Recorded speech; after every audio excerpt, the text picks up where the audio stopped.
Hello student, आज हम पढ़ेंगे बीमार का इलाज एकांकी। इसके जो लेखक हैं वे हैं उदय शंकर भट्ट। पहले हम उदय शंकर भट्ट के जीवन पर थोड़ा सा बात करेंगे। इनका जन्म सन 1897 ईस्वी में हुआ था, उत्तर प्रदेश बुलंदशहर में। इन्होंने स्वाधीनता आंदोलन में भाग लिया और आकाशवाणी में ये परामर्शदाता तथा निदेशक के पद पर ये रहे। इनका जो निधन है 1966 ईस्वी में हुआ था। इनकी रचनाएं तक्षशिला, युगदीप, अमृत और विक्रमादित्य, मुक्तिपथ आदि इनकी रचनाएं हैं। इन रचनाओं में अमृत और विष इनकी बहुत चर्चित रचना है। इसके बारे में अगर पूछा जा चुका है। इन्होंने पौराणिक तथा ऐतिहासिक नाटक भी लिखे हैं। उदय शंकर भट्ट ने पुराण और इतिहास से संबंधित नाटकों का रचना भी की है। बीमार का इलाज जो एकांकी है, इस एकांकी में मनोरंजक घटना का वर्णन किया गया है। जैसे कि आपको नाम से स्पष्ट होता है, बीमार का इलाज। इसमें एक ऐसी घटना का वर्णन है जिसमें एक व्यक्ति बीमार हो जाता है और परिवार के जो सदस्य हैं उसे अलग अलग तरह से उसके ऊपर इलाज करते हैं। उस इलाज का जो असर होता है वो यहाँ पर लेखक ने बताया है। तो इसमें के पहले हम पात्र परिचय का नजर डालेंगे कि पात्र परिचय इसमें चंद्रकांत एक व्यक्ति है जो कि जिसकी उम्र लगभग 45 वर्ष की है। बाहरी भरकम शरीर है, मोटे ताजे हैं ये और अंग्रेजी सभ्यता और रहन सहन के प्रेमी है ये। इनकी पत्नी है, उनका नाम सरस्वती है। ये अपने पति से सर्वदा भिन्न है, विचारों से भी और शारीरिक बनावट से भी। जैसे चंद्रकांत एकदम हट्टे कट्टे है, उसी प्रकार ये जो सरस्वती है एकदम भिंडी पतली युक्ति है। कांति इनका बड़ा लड़का है। विनोद कांति का हम उम्र एक मित्र है जो उसके साथ घूमने के लिए उसके घर आया है। शांति कांति का छोटा भाई है और प्रतिमा कांति और शांति की बहन है। डॉक्टर इसमें नानकचंद है। डॉक्टर गुप्ता का वर्णन है। सुखिया एक नौकर है इनके घर में। ओझा, पुजारी, वैद्य, हरिश्चंद्र, भटनागर आदि इनका वर्णन है। नानकचंद होम्योपैथी के डॉक्टर है, डॉक्टर गुप्ता एलोपैथी के डॉक्टर है। तो एकांकी की शुरुआत ऐसे होती है कि चंद्रकांत इनका बड़ा लड़का है, कांति उसका एक मित्र है विनोद। ये इलाहाबाद से आगरा उसके साथ घूमने के लिए आया हुआ है और दोनों को अगले दिन आगरा के आसपास के गांव में घूमने के लिए जाना होता है। लेकिन अचानक एक रात पहले ही विनोद को क्या आ जाता है, बुखार आ जाता है।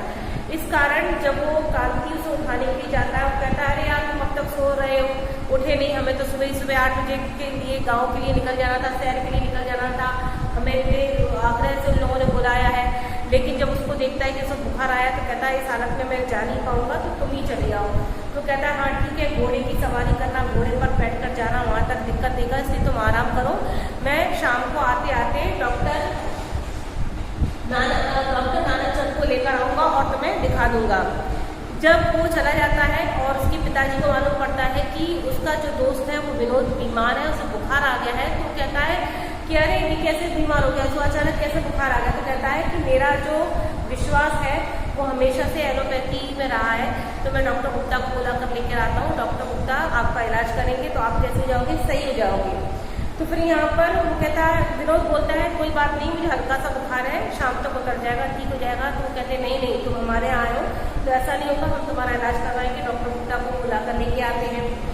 जब डॉक्टर गुप्ता को कहते हैं फैमिली डॉक्टर बुलाने के जाते हैं, फैमिली डॉक्टर, लेकिन कांति कहता है कि मैं डॉक्टर गुप्ता से ज़्यादा किसमें विश्वास रखता हूँ, डॉक्टर नानकचंद जो होम्योपैथी के डॉक्टर है उन पर विश्वास रखता हूँ। होम्योपैथी की जो दवाई है उससे व्यक्ति तुरंत आराम बनता है, उसको सही हो जाता है और ये बीमारियों को जड़ से खत्म करती है।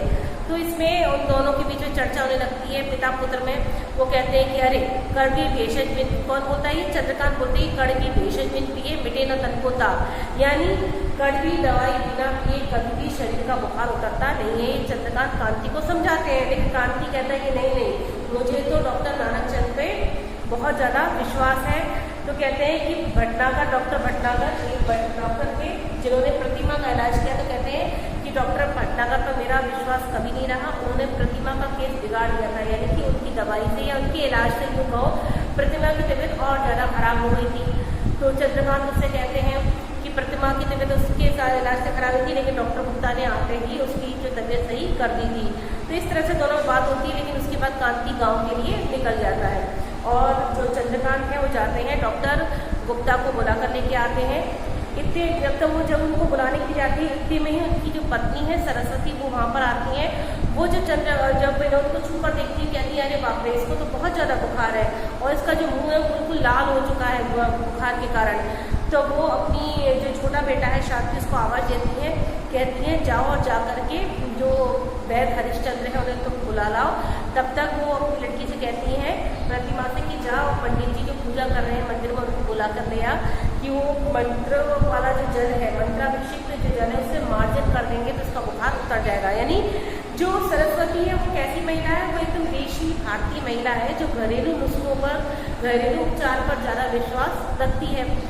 जब वो लड़की किसको बुला कर लेके आती है, पंडित जी को बुला कर लेके आती है, तो सरस्वती कहती है पंडित जी आप इसका मार्जन कर दो। मार्जन का मतलब होता है जो भगवान का जल होता है, अभिषेक करने के लिए जो जल होता है वो अभिषेक वाला जो जल है उससे मार्जन करना, यानी उसको मंत्रों के द्वारा व्यक्ति पर छिड़कना। तो उसका मानना ये है कि जब ये मंत्राभिषिक्त जल विनोद के ऊपर पड़ेगा तो उसका बुखार कैसा होगा, चला जाएगा। तो यहाँ पर वो कहता है कि नहीं, मतलब विनोद मना करता है, माता जी आप रहने दो, पिताजी गए हैं डॉक्टर गुप्ता को बुलाने। तो कहती है अरे उन्हें क्या पता, वो तो हमेशा डॉक्टर के पीछे पड़ रहते हैं, इन्हीं डॉक्टरों ने मिलकर प्रतिमा के केस को बिगाड़ दिया था, पंडित जी ने ही इसकी जान बचाई थी और मैंने हरिश्चंद्र को, मतलब हरिश्चंद्र को बुलवा लिया है। तो जो पुजारी होते हैं मंत्र वाला जल ले आते हैं और मंत्र पढ़ते जाते हैं, उसको छिड़कते जाते हैं। कहते हैं अच्छा किया आपने बहन जी जो उसको मतलब हरिश्चंद्र को बुला लिया है, यदि एक बीमारी पर दो डॉक्टर पड़ जाए तो बीमारी तुरंत गायब हो जाती है। अब यहाँ पर सरस्वती का मानना है कि वैद्य हरिश्चंद्र ने ही प्रतिमा को सही किया था। अब पंडित जी मंत्र पढ़ते हैं और उसका विनोद पर जल छिड़कते जाते हैं, जबकि विनोद को क्या है, बुखार है। इतने में ही चंद्रकांत डॉक्टर गुप्ता को लेकर के आ जाते हैं। पंडित जी मंत्र वाला जल उस पर छिड़क रहे, मंत्राभिषिक्त कर रहे हैं उसे। तो चंद्रकांत कहते हैं अरे पंडित जी ये क्या कर रहे हो, बुखार बीमार को मारना है क्या, तुम इस तरह से पानी छिड़कोगे तो उसमें निमोनिया हो जाएगा, उसे निमोनिया। तो पंडित जी कहते हैं बस थोड़ा सा मार्जिन बचा है, उतना सा मार्जिन मैं कर लूँ तो मैं चला जाता हूँ। तो फिर वो जब मानते नहीं है तो डॉक्टर गुप्ता उसको चिल्लाते हैं, कहते हैं तुम्हें समझ में नहीं आ रहा कि ये क्या कह रहे हैं। इसके बाद पंडित जी चले जाते हैं। जो डॉक्टर गुप्ता है उसका थर्मामीटर से चेक करते हैं, उसको 104 डिग्री बुखार है। कहते हैं कोई बात नहीं है, मैं दवाई लिख देता हूँ, आप वहाँ से हॉस्पिटल से इसे मंगवा लेना। इसके बाद चंद्रकांत चला जाता है उसके लिए। सरस्वती आती है और सरस्वती कहती है कि अभी पंडित जी मार्जन करके गए, क्या वो चले गए हैं। तो देखकर छूकर देखती तो उसका थोड़ा सा बुखार थोड़ा सा ऐसा लगता है उसको कि कम हो गया है। तो कहती है कि पंडित जी ने जो मार्जन किया है जल से, इसके कारण इसका बुखार कैसा हो गया है, कम हो गया है। तो वैद्य हरिश्चंद्र भी आते हैं, वो कहते हैं कि ऐसे जो बुखार है वो तो आसानी से मैं दूर कर देता हूँ, ये काढ़ा है, आप काढ़ा इसको बना करके पिला देना तो सही हो जाएगा। तो विनोद कहता है अभी अभी डॉक्टर गुप्ता भी मुझे देख कर गए हैं और पिताजी दवाई लेने के लिए बाहर गए हैं। तो कहती है कि मेरा बेटा और ये जो है मेरे पति हैं ये तो डॉक्टरों के पीछे पड़ गए हैं, इनको पता नहीं क्यों डॉक्टरों में इतनी विश्वास है।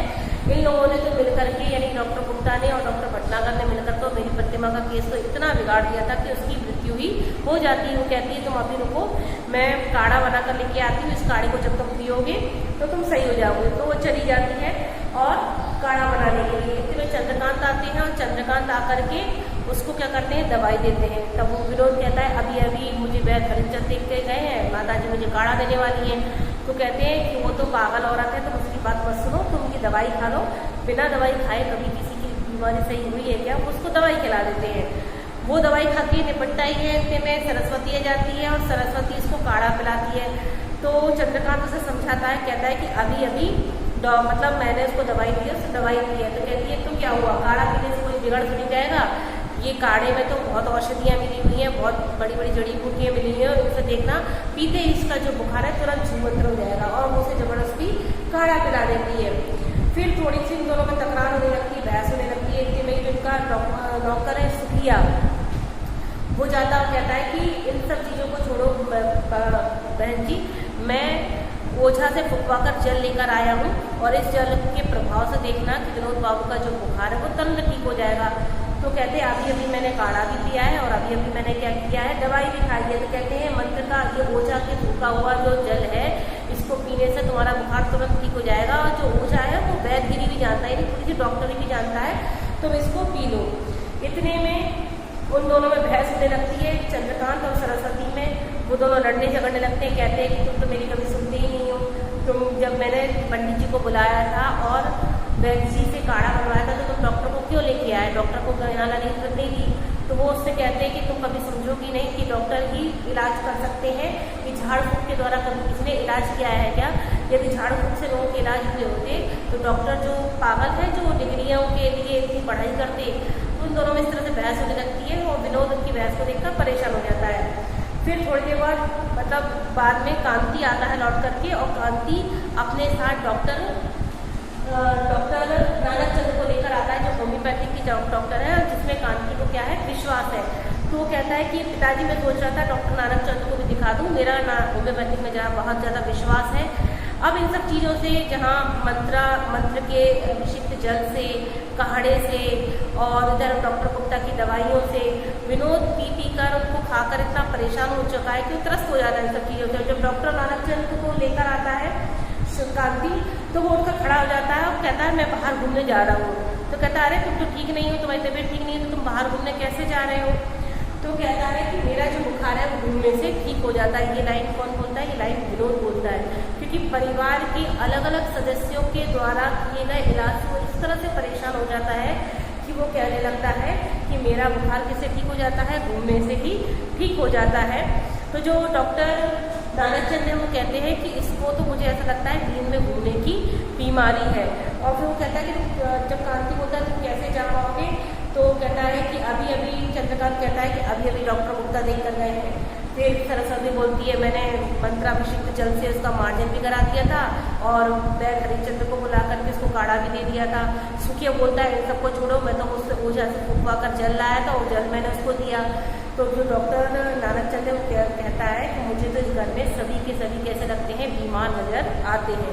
तो ये जो पूरी एकाउंट की बीमार का इलाज एक व्यक्ति है विनोद, जो कि उसको थोड़ा सा बुखार आया है और परिवार के जो अलग अलग सदस्य हैं वो अलग अलग तरह से उस पर अपना इलाज आजमाते, अपना इलाज करते हैं और इन सब चीज़ों से कैसा होता है, परेशान हो जाता है, त्रस्त हो जाता है और अंत में वो कहता है कि मेरा जो इलाज है वो घूमने से ही सही हो जाता है और किसी की दवाई न करने का वो ठान लेता है कि मैं किसी की भी दवाई नहीं खाऊंगा, किसी के द्वारा उपचार मैं अब नहीं कराऊंगा। तो ये जो बीमार का इलाज एकांकी थी उदय शंकर भट्ट द्वारा लिखी हुई मनोरंजन घटना पे हमें मनोरंजन करने के लिए, हास्य उत्पन्न करने के लिए लिखी गई एकांकी।